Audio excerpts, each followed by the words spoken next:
career in government जासूसी, intelligence requires an appropriate level of violence. बहादुरी, Pakistani commando की एक ऐसी दास्तान जो दुश्मन के घर में घुसकर अपने वतन के खिलाफ होने वाली साजिशों को नाकाम बनाता रहा। गाजी।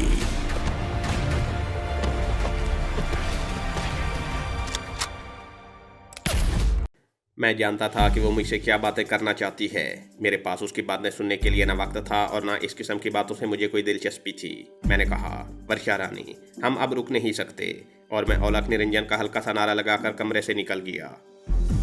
मैं अपनी नई कमीगाह में वापस आया तो कमांडो शेरबाज खान वहाँ बैठा कुछ हुर्रियत पसंद कश्मीरी मुजाहिदों से गुफ्तगू कर रहा था। मुझे देखकर उसने मुजाहिदों को कुछ ज़रूरी हिदायत दी और उन्हें रुखसत कर दिया। फिर मेरी तरफ मुतवज्जे होकर बोला, हैदर अली दोस्त, कोई नई खबर लाए हो क्या? मैंने कहा, पहले मुझे ये साधुओं वाला लिबास उतार लेने दो, फिर बात करेंगे। मैंने वो लिबास उतार कर अपने गर्म कपड़े यानी जैकेट पतलून वगैरह पहनी और कमांडो शेरबाज के सामने पुराने कलीन पर बैठ गया।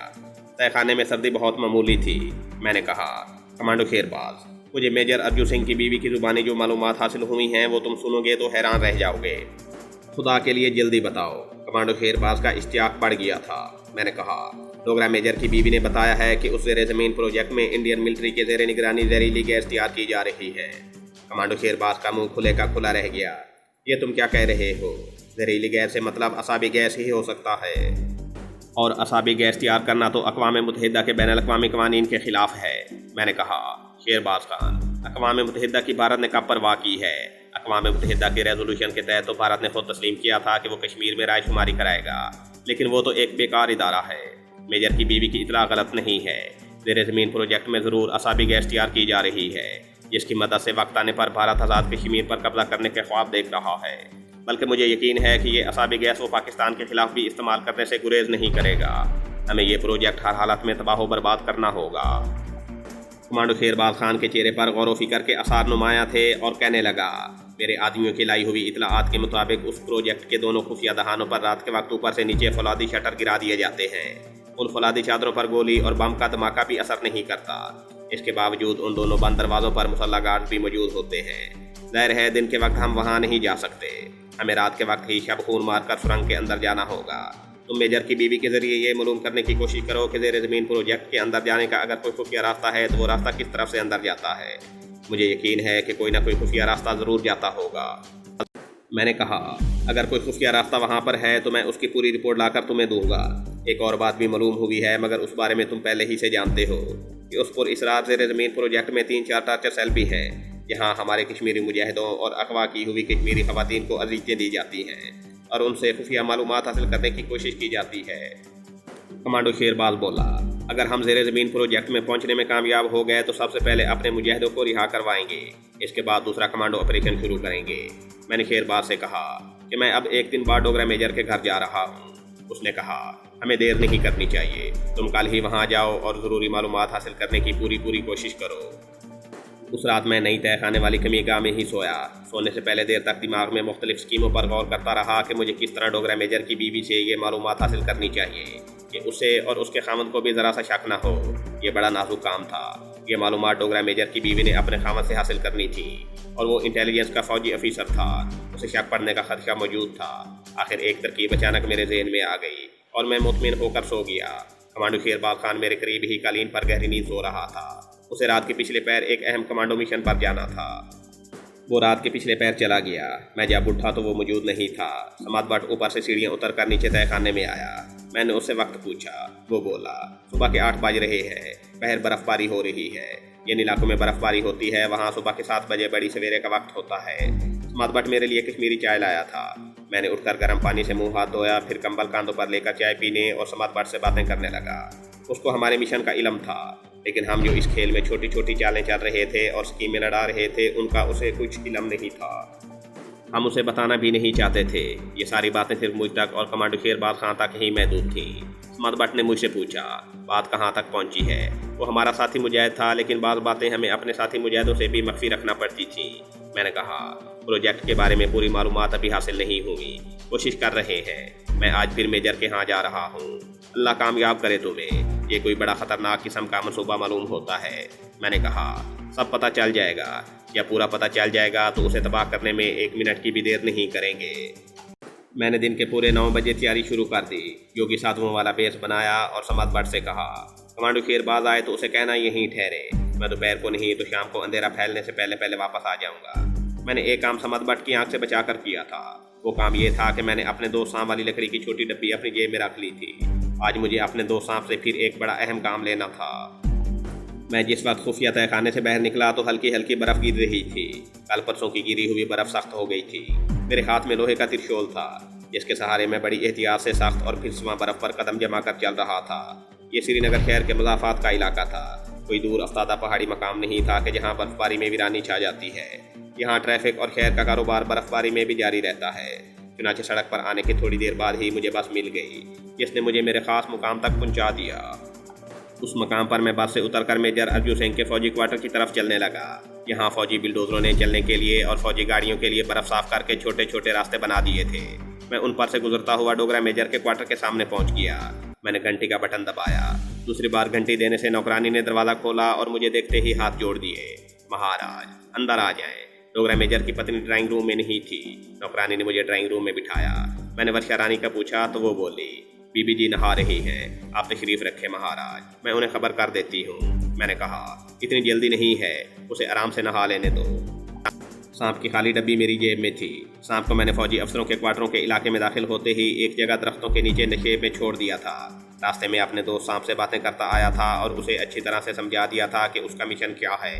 उसे छोड़ने से पहले भी उसे कह दिया था, दोस्त, जिस तरह मैंने कहा है उसी तरह करना। कश्मीर के जहाद के अपने तौर पर तुम भी एक जानबाज सिपाही हो। तुम बड़ी सख्त सर्दी में बैर रहोगे, मुझे इसका एहसास है, मगर तुम्हें यह काम अपनी ड्यूटी समझकर करना होगा। ओके। मैं सोफे पर बैठा सामने दीवार पर लगी फ्रेम वाली पंडित नेहरू और इंदिरा गांधी की तस्वीरों को देख रहा था।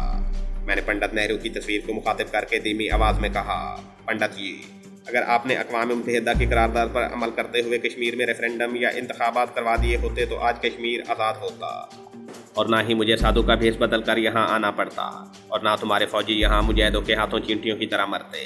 कोई 10-15 मिनट के बाद वर्षा रानी बालों को तौलिए से रगड़ती अंदर दाखिल हुई। उसने गर्म कश्मीरी गाउन से अपना जिस्म ढांप रखा था।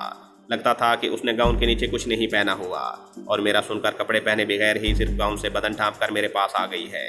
उसके आने से कमरे की फिजा में वलायती परफ्यूम स्प्रे की हल्की हल्की खुशबू फैल गई। हाथ जोड़कर उसने मुझे प्रणाम किया और मेरे कदम छूकर वहीं कलीन पर बैठ गई। उसके गाउन का कमरबंद खुल गया। मैंने देखा या वर्षा रानी ने खुद मुझे दिखाया कि गाउन के नीचे वो उरियां है। मुझ पर उसकी इस हरकत का कुछ ज़्यादा असर न हुआ। मेरा मतलब है कि मैं कोई फरिश्ता नहीं हूँ, आखिर मर्द था। मुझ पर थोड़ा सा असर हुआ। इस बात में हलचल सी मची, लेकिन मैंने बहुत जल्द अपने आप पर काबू पा लिया। जब कोई अजीम मकसद सामने हो तो बुलंद किरदार वाला इंसान इस किस्म की हकीर बातों को खातिर में नहीं लाता। जिस तरह मैदान जंग में लड़ता हुआ सिपाही लाशों की तरफ ध्यान नहीं देता। मैं कोई बुलंद किरदार वाला इंसान नहीं हूँ, लेकिन मेरा मिशन बड़ा बुलंद था। मुझे अपने मिशन के तकद्दुस का हर लम्हे एहसास रहता था। चुनाचे मैंने वर्षा रानी की तरगीबात जिनसी को नज़रअंदाज कर दिया और उससे कहा, बालका, जाओ जाकर कपड़े पहनो, फिर मेरे पास आओ, हमें तुमसे आज एक बड़ी ज़रूरी बात करनी है। वर्षा रानी मुझसे डरती भी थी, फौरन उठकर चली गई। आतिशदान में रात की जली हुई आग की तपश अभी बाकी थी, जिससे कमरे की फिजा बाहर की सख्त फिजा के मुकाबले में गर्म थी। मुझे यह भी एहसास था कि मैं अपने 2 सांप को सख्त सर्दी में बाहर छोड़ आया हूँ। फिर मुझे ये ख्याल आ गया कि सांप का खून इंतहाई गर्म तसीर रखता है। सांप इंतहाई सर्दी भी आसानी से बर्दाश्त कर लेता है। फिर अगर सांप बर्फ़ के अंदर घुस जाए तो वो सर्दी से महफूज हो जाता है। क्योंकि मैंने वर्षा से कह दिया था कि मुझे उससे ज़रूरी बात करनी है, इसलिए वो जल्दी कपड़े पहनकर आ गई। उसने फरन वाला गर्म लंबा कोट पहना हुआ था। वो आकर मेरे सामने वाले सोफे पर बैठ गई। मैंने उसकी आंखों में आंखें डालकर कहा, वर्षा रानी, तुम्हें अग्नि सांप से हमेशा के लिए निजात मिल सकती है। वर्षा का चेहरा खिल उठा और कहने लगी, महाराज प्लीज़ मुझे उस दुश्मन सांप से मुक्त कर दें, मैं आपकी सारे जीवन आधारी रहूँगी। मैंने कहा, उसके लिए तुझे बड़ी राजदारी से काम लेना होगा, क्या तू उसके वास्ते तैयार है? वो बोली, महाराज आप जो कहेंगे मैं करूँगी, मैं राजों को छुपाना जानती हूँ, आप हुक्म करें, मुझे क्या करना होगा? मैंने कहा, सुन वर्षा रानी, कल मैंने अपने गुरुजी का चिल्ला किया था। गुरुजी ने ज़ाहिर होकर मुझे एक ख़ास मंत्र बताया है। उस मंत्र को पढ़कर फूंकने से तुम्हारा दुश्मन अग्नि सांप मेरे कब्जे में आ जाएगा। ये तमाशा तुम अपनी आंखों के सामने देखोगी, लेकिन ये मंत्र फूंकने के वास्ते मुझे उस जगह पर जाकर बैठना होगा जहाँ धरती के नीचे अग्नि सांप इस वक्त छुपा हुआ है। वर्षा बेचैन होकर बोली, महाराज मेरा दुश्मन सांप कहाँ छुपा हुआ है? मैंने कहा, यही वो बात है जिसको राज समझकर तुम्हें छुपाना होगा। अगर तुमने ये राज अपने खामद या किसी दूसरे शख्स पर जाहिर कर दिया तो अग्नि सांप फिर मेरे हाथ से भी निकल जाएगा। फिर मेरे हाथ की बू भी उसे तुम्हारे पास आने से नहीं रोक सकेगी। वो फौरन आकर तुम जहाँ कहीं भी होगी तुम्हें डस लेगा और तुम जलकर राख हो जाओगी। वर्षा डर गई और हाथ बांधकर कहने लगी, महाराज मैं भगवान कृष्ण की कसम खाकर कहती हूँ कि मैं ये राज किसी को नहीं बताऊंगी, अपने पतिदेव अर्जुन को भी नहीं बताऊंगी। आप हुक्म करें। जब मैंने देखा कि वो सीधी राह पर आ गई है तो उसे कहा, वर्षा रानी तुम्हारा दुश्मन अग्नि सांप इस वक्त उस सुरंग के नीचे ज़मीन के अंदर छुपा हुआ है जहां हमारे इंडियन फौजी तुम्हारे पति मेजर अर्जुन की निगरानी में जहरीले गैस के प्रोजेक्ट पर काम कर रहे हैं। ये बात मुझे अग्नि सांप के एक दुश्मन सांप ने बताई है, जिसको मैंने गुरुजी का मंत्र पढ़कर अपने सामने बुला लिया था। ये छोटा सांप अग्नि सांप का दुश्मन है और चाहता है कि मैं उसे हलाक कर दूँ। मैं अभी तुम्हारे सामने उस छोटे और अग्नि सांप के दुश्मन सांप को बुलाता हूँ। इस हरकत से मैं वर्षा पर सिर्फ असर डालना चाहता था। मैंने वर्षा से कहा, मैं सांप को बुलाने का मंत्र पढ़ने लगा हूँ। छोटा सा सांप यहाँ हाजिर हो जाएगा, उससे डरकर भागना नहीं, वो तुम्हें कुछ नहीं कहेगा। ये छोटा सांप अग्नि सांप का दुश्मन है, ये तुम्हारा दुश्मन नहीं है। मैं मंत्र पढ़ता हूँ। मैंने आंखें बंद कर लीं और यूं ही बड़बड़ाने लगा। ज़ाहिर ये किया कि मैं कोई मंत्र पढ़ रहा हूँ। मैं कोई 1 मिनट तक मंत्र पढ़ता रहा। फिर मैंने आंखें खोलकर ड्राइंग रूम के दरवाजे की तरफ मुँह करके 3 बार फूंक मारी। साथ ही हल्की सी सीटी की आवाज़ भी निकाली और उठकर दरवाजे को थोड़ा सा खोल दिया ताकि मेरे दोस्त सांप को अंदर आने में आसानी हो, उसे कोई रास्ता तलाश न करना पड़े। मैं वापस सोफे पर आकर बैठ गया। वर्षा ने पाँव ज़मीन पर से ऊपर सोफे पर कर लिए और सिमट कर बैठ गई। दरवाजे की तरफ खौफज़दा नज़रों से देख रही थी। मैं भी दरवाजे की तरफ देख रहा था और दिल में दुआ मांग रहा था कि ऐ मेरे मौला, उस सांप को हुक्म दे कि वो मेरे पास आ जाए। हमें इस तरह बैठे और दरवाजे की तरफ देखते हुए 3-4 मिनट गुजर गए। सांप असल में दूसरी तरफ से मैंने छोड़ा था, उसे चक्कर काट कर आना पड़ा था। 4 मिनट के बाद ड्राइंग रूम के दरवाजे की दहलीज पर मैंने सांप के सर को देखा। मैंने इत्मीनान का सांस लिया और वर्षा से कहा, वर्षा रानी तुम्हारे दुश्मन सांप का दुश्मन और तुम्हारा दोस्त छोटा सांप आ गया है। उसने मेरे दोस्त सांप को दरवाजे की दहलीज से रेंग कर कमरे में आते देखा तो उसके हलक से खौफ की हल्की सी चीख निकल गई। मैंने कहा, डरो नहीं वर्षा, ये तुम्हारा दोस्त सांप है। इसने मुझे जासूसी करके बताया है कि तुम्हारा दुश्मन अग्नि सांप इस वक्त ज़ेरे ज़मीन सुरंग के नीचे छुपा बैठा है। मेरा दोस्त सांप कलीन पर रेंगता हुआ मेरी तरफ बढ़ रहा था। मेरे करीब आकर उसने अपनी आदत के मुताबिक सर को झुकाकर मेरी ताज़ीम की और कुंडली मारकर बैठ गया। मैंने उससे मुखातिब होकर कहा, ऐ हमारे दोस्त, हमारे मित्र सांप, मैं और वर्षा रानी तेरी शुक्रगुजार हैं, तेरे धन्यवादी हैं कि तूने हमें हमारे दुश्मन अग्नि सांप का ठिकाना बताया। अब मैं उस सांप को जिंदा नहीं छोड़ूंगा। आजा मेरे पास आजा, बाहर बहुत सर्दी है, बर्फ गिर रही है, तू सर्दी से ठिठर जाएगा, मेरे पास आजा। मेरा दोस्त सांप आहिस्ता आहिस्ता रेंगता हुआ मेरे सोफे के करीब आ गया। मैंने उसे बड़े आराम से उठा लिया और उसके सर पर प्यार से उंगली रखकर कहा, चल मेरे चोले में घुसकर आराम कर, जब मैं यहाँ से जाऊँगा तो तुझे तेरे ठिकाने पर छोड़ दूंगा। मैंने सांप को जेब में रख लिया। वर्षा रानी पर मेरे इस ड्रामे का बड़ा ज़बरदस्त असर हुआ था। वो अभी तक दहशतज़दा थी। जब मैंने सांप को जेब में डाल लिया तो उसने टांगे सोफे से नीचे कर ली और सहमी हुई आवाज़ में बोली, महाराज अब मुझे पूरा विश्वास हो गया है कि मुझे मेरे दुश्मन अग्नि सांप से मुक्ति मिल जाएगी। मैंने कहा, लेकिन इसके लिए तुम्हें एक काम करना पड़ेगा, इसके बगैर हम अग्नि सांप को नहीं मार सकते। वर्षा रानी ने कहा, महाराज आप हुक्म करें। मैंने कहा, मुझे रात के वक्त उस जगह बैठकर अपने गुरुजी का मंत्र पढ़कर फूंकना होगा जहाँ हमारे फौजी ज़मीन के अंदर सुरंग में काम कर रहे हैं। यह सांप मेरे साथ होगा। जब मैं मंत्र पढ़कर फूंकूंगा तो तुम्हारा दुश्मन अग्नि सांप तड़ता हुआ ज़मीन से बाहर निकल कर मेरे सामने आ जाएगा और नाचना शुरू कर देगा। नाचते नाचते जब वो बेहोश हो जाएगा तो मैं इस पर यह सांप छोड़ दूंगा। ये सांप उसे डस लेगा। इसके जहर के असर से अग्नि सांप के जिस्म में आग लग जाएगी और वो जलकर भस्म हो जाएगा और तुम्हें तुम्हारे दुश्मन सांप से हमेशा के लिए छुटकारा मिल जाएगा।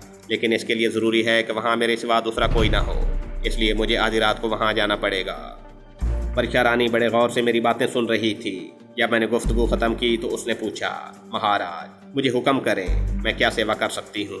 जब से मुझे मालूम हुआ था कि अंडरग्राउंड प्रोजेक्ट के उस खुफिया रास्ते वाली सुरंग के दहाने को भी रात के वक्त आनी शटर गिराकर बंद कर दिया जाता है, उस वक्त से हमें ये परेशानी थी कि अंडरग्राउंड प्रोजेक्ट में दाखिल होने के लिए कोई ऐसा रास्ता तलाश करना चाहिए। हमें यकीन था कि ज़ेरे ज़मीन प्रोजेक्ट का कोई इमरजेंसी गेट उन्होंने ज़रूर रखा होगा। तो मैंने वर्षा रानी से कहा, मैं ये बात तुम्हारे पति अर्जुन सिंह से भी मालूम कर सकता था, मगर ये राज सिर्फ तुम्हारे और मेरे दरमियान ही रहना चाहिए। अगर किसी तीसरे आदमी को ये राज मालूम हो गया तो अग्नि सांप पर मेरे मंत्र का कोई असर नहीं होगा। इसलिए तुम्हें खुद अपने पति मेजर साहब से किसी तरीके से मालूम करना होगा कि अंडरग्राउंड प्रोजेक्ट का इमरजेंसी रास्ता कौन सा है और कहाँ पर है। मैं आधी रात को उसी रास्ते से सुरंग में जाकर चिल्ला करूँगा और मंत्र के जरिए तुम्हारे दुश्मन अग्निसाप को ज़मीन के अंदर से निकाल कर उसे भस्म कर दूंगा। वर्षा रानी यानी डोगरा मेजर की बीवी पढ़ी लिखी थी। वो मेरी बात अच्छी तरह समझ गई थी, क्योंकि हर हिंदू औरत की तरह वो भी बेहद ज़ईफ़ुल एतकाद थी और फिर मेरा सांप ड्रामा भी देख चुकी थी। इसलिए उसका ख्याल उस तरफ जा ही नहीं सकता था कि मैं उसके साथ कोई फ्रॉड भी कर सकता हूँ।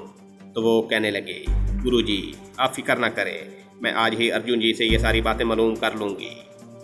मैंने उसे एक बार फिर ताकीद की, लेकिन बालके तुम्हारे पति को यह हरगिज़ मालूम ना हो कि ये सब कुछ तुम मुझे बताने के लिए पूछ रही हो, नहीं तो अग्निसाप से तुम्हें कभी निजात नहीं मिल सकेगी।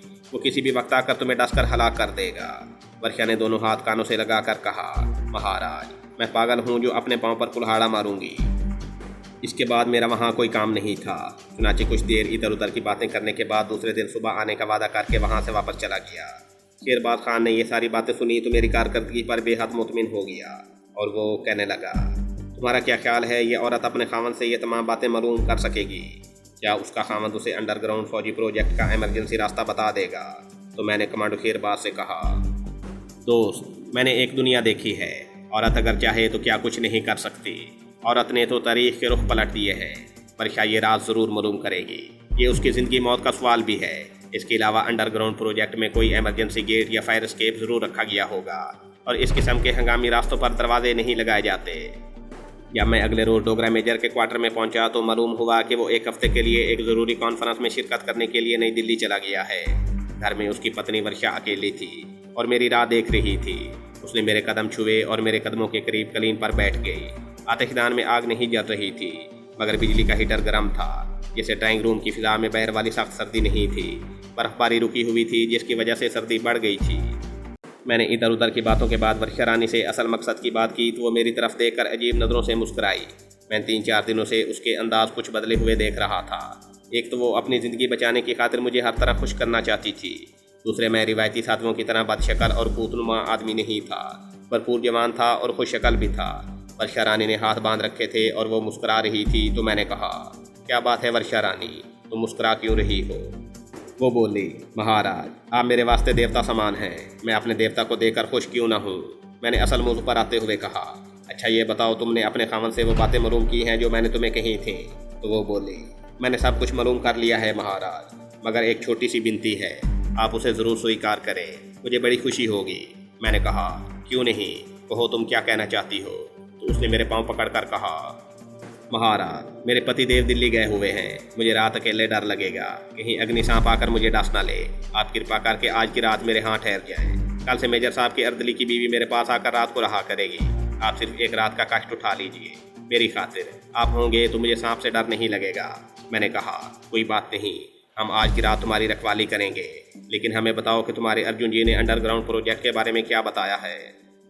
वो शरारत से मेरी तरफ देखकर मुस्कुराने लगी और बड़ी लगावट से बोली, महाराज वो तो मैं आपको रात को ही बताऊंगी। और उठकर दरवाजे की तरफ दौड़ी। मैं आपके लिए कॉफ़ी बनवाती हूँ, मिठाई भी लाती हूँ। मैंने वर्षा को काबू करने के लिए पूरा जाल फैलाया हुआ था और उसने अपने फंदे में फंसाने के लिए मुझ पर जाल फेंक दिया था। जब वो वापस आई तो हाथ में बर्फ़ी और अमरतियों से भरी हुई थाली थी। वो बड़े प्यार से मेरे सामने आकर कलीन पर बैठ गई और थाली मेरी तरफ बढ़ाकर बोली, महाराज थोड़ा खा लीजिए, अमरतियाँ बड़ी ताज़ा हैं, मैंने सुबह ही बनाई है। मैं उसके बिछाए हुए जाल से निकल जाना चाहता था। मैंने कहा, मूर्ख लड़की, हमें अभी सारी बात बता दे, हम रात को किसी के घर नहीं ठहरा करते। वो बड़ी अदा के साथ बोली, मगर महाराज आप रात को मेरे यहाँ ठहरने का वचन दे चुके हैं और मैंने सुना है कि जब साधु संत कोई वचन देते हैं तो उसे ज़रूर पूरा करते हैं। मैंने कहा, मगर वर्षा रानी तेरा पति घर पर नहीं है।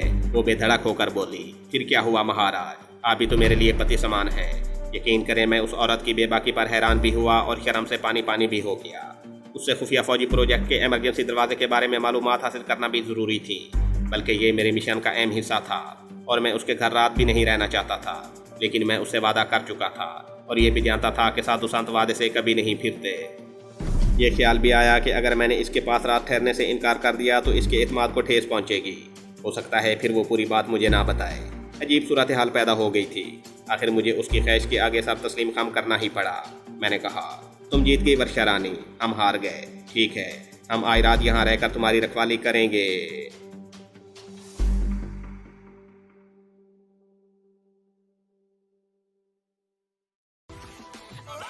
ये थी हमारी आज की एपिसोड। उम्मीद करते हैं आपको हमारी ये कहानी पसंद आई होगी। तो जाने से पहले इस वीडियो को लाइक कीजिए और शेयर करना मत भूलिए। कमेंट करके हमें बताइए कि आपको हमारी ये वीडियो कैसी लगी। और अगर अभी तक आपने हमारे इस चैनल को सब्सक्राइब नहीं किया तो इसे सब्सक्राइब कीजिए और बेल आइकन दबाकर ऑल नोटिफिकेशंस ऑन कर लीजिए।